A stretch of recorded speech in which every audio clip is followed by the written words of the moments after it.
Siapakah asisten-asisten itu? Yaitu di dinding kelas yang tanpa diam dan membisu. Saatnya berpetualangan, datang ke taman pelangi. Bersama teman-teman semua, yuk kita saling membantu. Aku punya tas pelangi dengan si congkok. Bergegaslah ayo, berpetualang. Saatnya rainbow.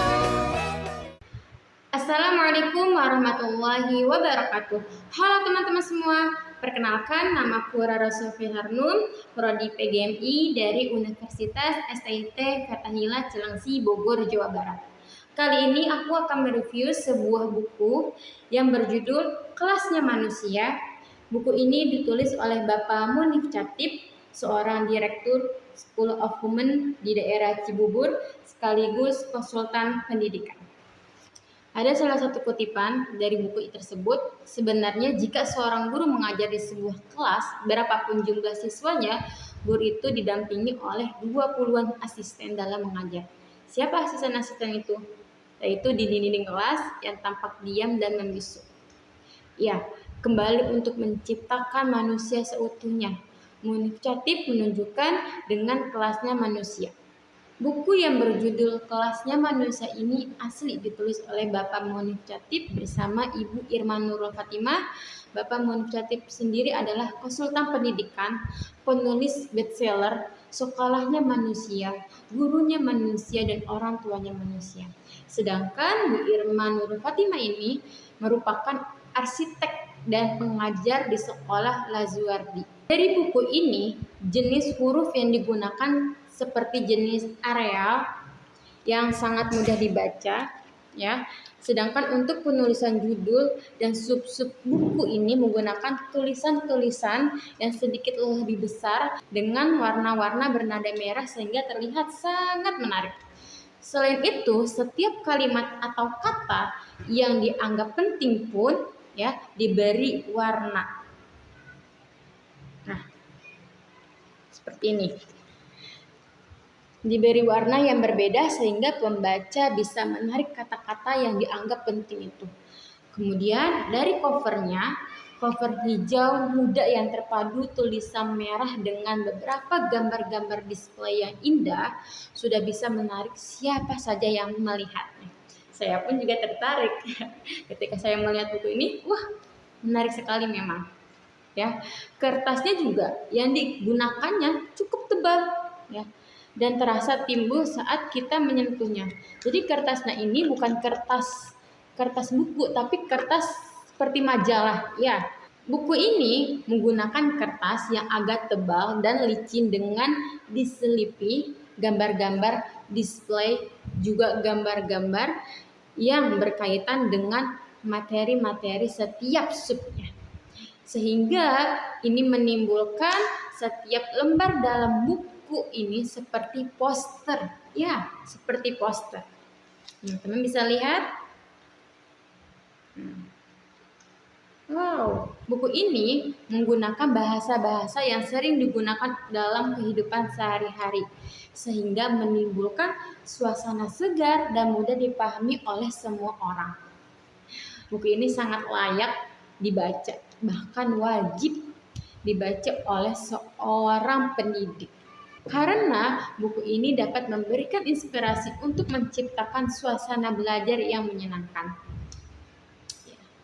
Buku ini membahas secara gamblang bagaimana suasana kelas dapat mempengaruhi hasil belajar siswa. Suasana kelas ini diciptakan oleh guru, karena guru selain sebagai pengajar juga sebagai arsitek yang harus berpikir bagaimana agar anak didiknya bisa nyaman di kelas. Kelas bukanlah penjara yang membuat anak didik untuk segera keluar saat memasukinya, tapi buatlah kelas menjadi seperti area bermain yang menyenangkan. Di bab pertama, ya, buku ini menjelaskan tentang otak. Karena memang pada dasarnya saat mengajar guru sedang bermain dengan otak manusia.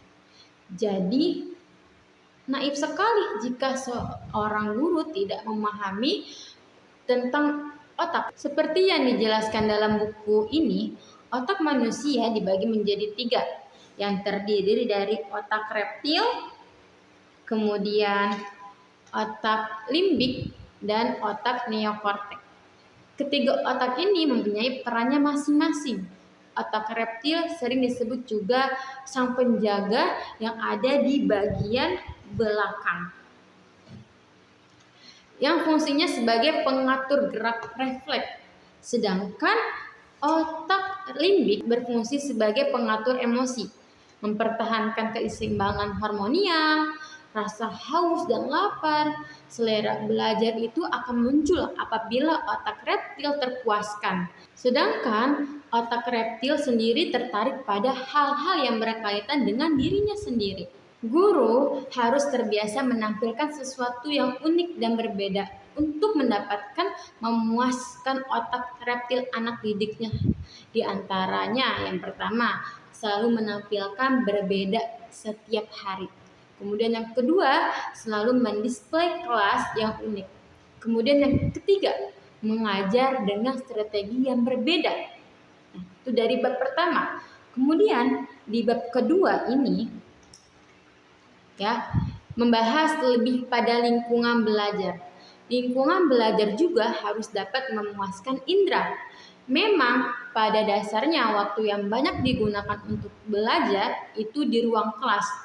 Namun ya, jangan hanya membatasi ruang belajar di ruangan yang disebut kelas tersebut, karena pada dasarnya lingkungan belajar itu seluas samudra.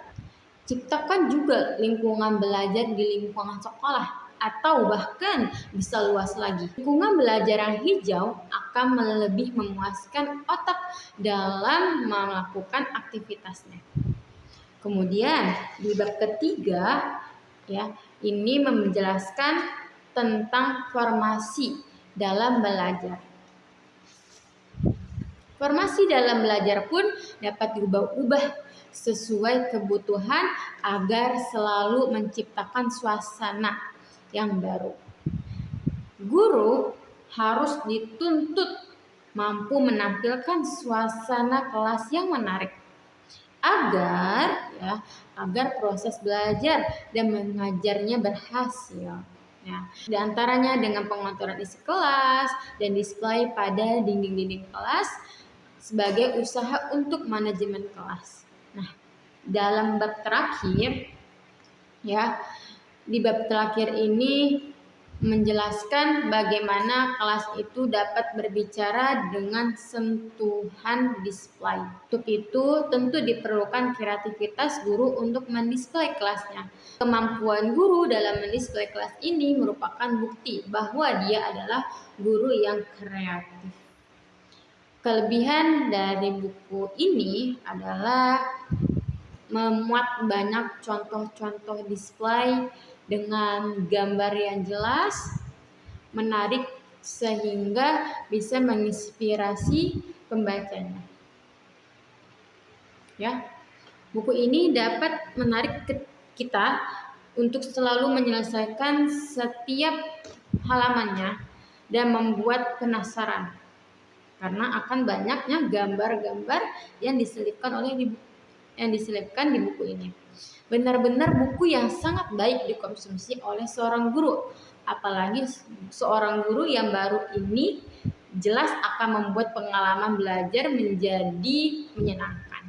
Kesimpulan yang bisa diperoleh dari buku ini adalah bahwa seorang guru harus mampu memuaskan otak reptil siswanya, karena jika otak reptil terpuaskan, pelajaran pun akan diserap dengan sangat baik. Kelas yang disebut kelasnya manusia itu tanpa batas. Siswa bisa belajar di mana saja, termasuk dinding-dinding yang nampak bisu pun bisa dijadikan area belajar oleh siswa. Oleh karena itu, kita bisa membuat dinding-dinding itu berbicara dengan display yang kita buat juga akan lebih baik lagi jika setiap hasil karya siswa dapat dipajang di sana. ya, karena ini akan menimbulkan perasaan bahwa siswa itu berarti sehingga termotivasi untuk belajar. Oke, mungkin cukup sekian review buku kali ini. Aku akan spill buku ini di kolom deskripsi. Teman-teman silahkan bisa check out. Nah, teman-teman, buku ini sangat langka di online shop lainnya. Jarang sekali bisa menemukan seperti ini, buku asli dari Bapak Manu Chatip ini. Namun sangat bersyukur kalau misalkan teman-teman bisa dapatkan buku ini, karena ini bukunya benar-benar sangat langka, sudah jarang sekali ada di online shop. Oke, mungkin cukup sekian dari aku. Wassalamualaikum warahmatullahi wabarakatuh.